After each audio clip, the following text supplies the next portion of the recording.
Proverbs 23:17 says, "Let not thine heart envy sinners, but be thou in the fear of the Lord all the day long."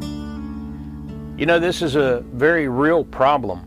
Christians who get their eyes off of the prize of the high calling of Christ and begin to focus on the flesh and on the here and now, they'll start to envy a select group of sinners because there are some godless, Christ-rejecting people, as well as fake Christians who follow the flesh and appear to live high on the hog. Now, that's one of those sayings that I never paid much attention to as far as the specifics. I just knew that to live high on the hog, always used by my parents and other people around me, meant that people were living lives of luxury. Anyone with a bigger house or a nicer car or nicer clothes was said to be living high on the hog. There were a lot of sayings like that. I heard them growing up and never even registered what was coming out of my mouth when I would repeat them. I've told the story of moving here to Columbus 35 years ago, and I bargained for something and was able to pay a little less for it. And I was talking to a friend, and I said, I Jewed them down. I said, I Jewed him down. My friend said, "You what?" I said, I Jewed him down. I got it for a few bucks less. We worked for a man who was a Jew at that time, and thankfully that Jew was nowhere around when we were having this conversation. But my friend said, "Dude, that's pretty offensive to Jews, so you'd better watch what you're saying." It took me a minute before I realized what I was saying.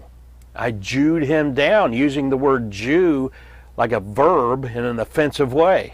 I had no idea until that very moment when it dawned on me. Well, living high on the hog is a saying that's not as offensive, I guess, unless you use it about a Muslim maybe. But the saying has a meaning that I was oblivious to the first 3 decades of my life. As I said, the phrase was just used about people who were well off. But I found out it refers to the fact that the best cuts of meat on a pig are above the belly or high on the hog.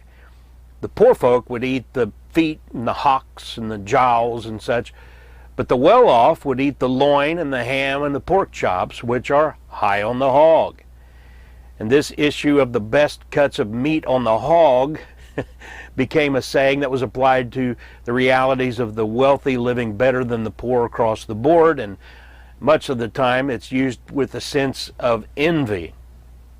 Now, if you're an honest man who works hard and acquires wealth through such hard work and wise use of your money and that sort of thing, there's nothing wrong with living high on the hog.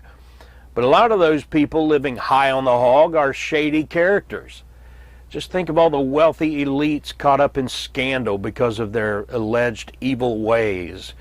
George Soros and his son, Jeffrey Epstein and Les Wexner and Sean P. Diddy Combs and Prince Andrew and Sarah Fergie Ferguson of the British royal family and so forth.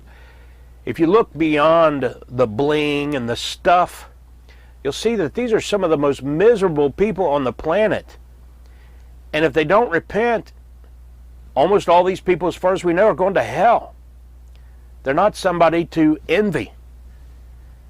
I love how we're told not to envy these people living high on the hog, but to fear the Lord all the day long. And get your mind off of stuff. My wife likes to say it's all going to burn anyway. And get your mind on God and His goodness. Keep your mind on His Word. Have a heart and attitude of praying without ceasing, preaching the gospel to the lost, handing out gospel tracts, and then keep your mind on what He has in store for His children. We're going to be way beyond living high on the hog when we go to heaven for eternity, come to earth and rule and reign with Jesus for 1,000 years and into eternity. And that's the truth of 1 Corinthians 2:9. But as it is written, eye hath not seen, nor ear heard, neither have entered into the heart of man the things which God hath prepared for them that love Him. If you're saved, there's no reason to envy sinners.